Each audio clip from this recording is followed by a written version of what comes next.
You've got me the first time, but not this time. I've learned my lesson. Electrify me once, shame on me. Twice, shame on me. You didn't think your bullets are going to get wet?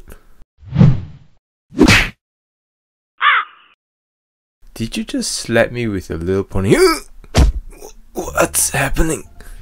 I can't move. No, could it be you used the paralyzing shampoo? No, please, not again.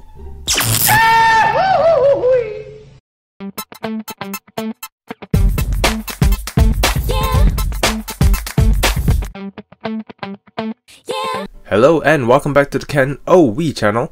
Today we're back to talking about figures from the biggest movie of 2019, Avengers Endgame.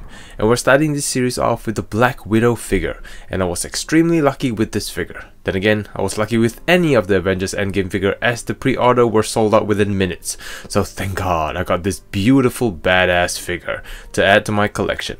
So let's take a closer look. For her suit, unfortunately I don't have much reference to compare this aside from a few stills and this poster, so I'll be using this as a base, and she actually looks really good. The face sculpt for Scarlet as always still looks really good. I should stop staring or I'll fall too deeply in love. For the rest of her suit, of course, Bandai kept it respectable here. Zipped down enough for that sexy look, but not enough to reveal too much so she still looks classy. Damn it, Bandai. They did a really good job sculpting out all the details. All the lines on her suit stands out from the base. There's the usual mesh-like texture on her base suit. They've highlighted all the reds instead of skipping out on them. Of course, with the S.H paint application, there's a bit of shine, but it's not too overpowering, so I'm good with that. Can't compare much on the bottom half since I don't have any reference, but the suit is tight, and I mean really tight. It highlights certain aspect of this figure that's just distracting. Overall, this figure just looks beautiful. They did this figure justice, so well done Bandai. Moving towards her articulation. Head can move around no problem, and though it's hindered more on one side a little by her ponytail, but it's soft so it can move out of the way in certain angles, so not much of a deal breaker there. Arms on the ball joint so it can move around, but it also breaks the figure's illusion by having the gap. Arms can do the 360, tuck shoulder armor under to have it go outwards that far, arm swivel to replace the bicep swivel, bicep flex, wrist 360 and move up and down, mid ab can do the twist and move around, and so can her lower ab, which is great. And for her side to side pivots, you have to realign the ball joint accordingly for her to pivot further. And all together, she can pivot side to side that far, she can crunch forward that far, and she can arch backwards that far. She can do the splits about that far, which is great. And of course, something to highlight, the secret to all her poses. This bottom piece can be pulled all the way up, and whoa, look at that. Revealing all the gaps of the figure, but it does allow plenty of room for her legs to move around and do some ass whooping. It does compromise on her look, but on most angles it's hidden anyway, so it's a necessary compromise for maximum articulation. Thigh swivel, kick up that far, kick back that far, knee bend, feet twist, move up and down, pivot side to side, and of course, assassin's toe curler.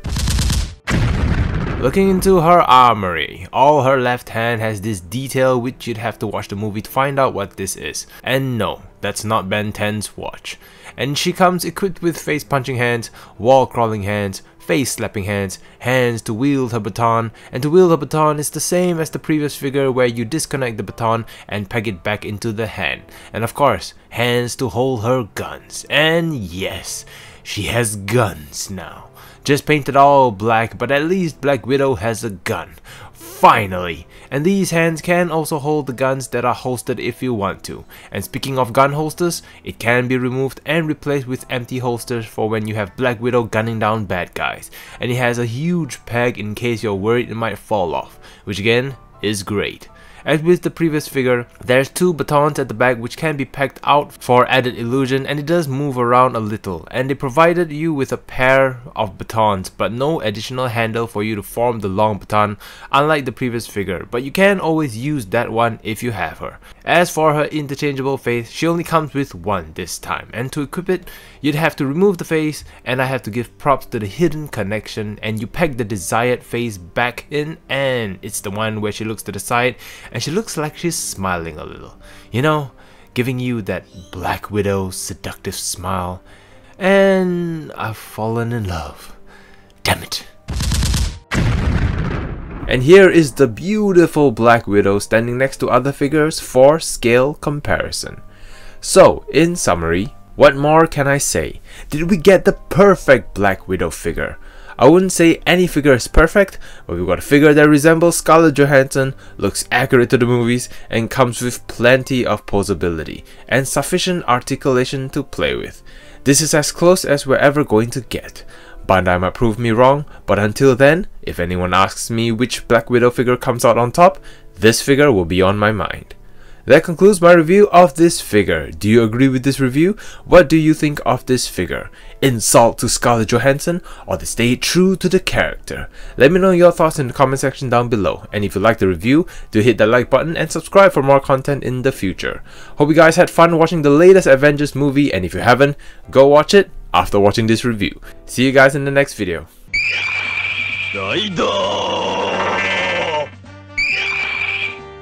Click here for video 1. Click here for video 2. Click here to subscribe. Click it. Thank you for watching. Arigato. Thank you.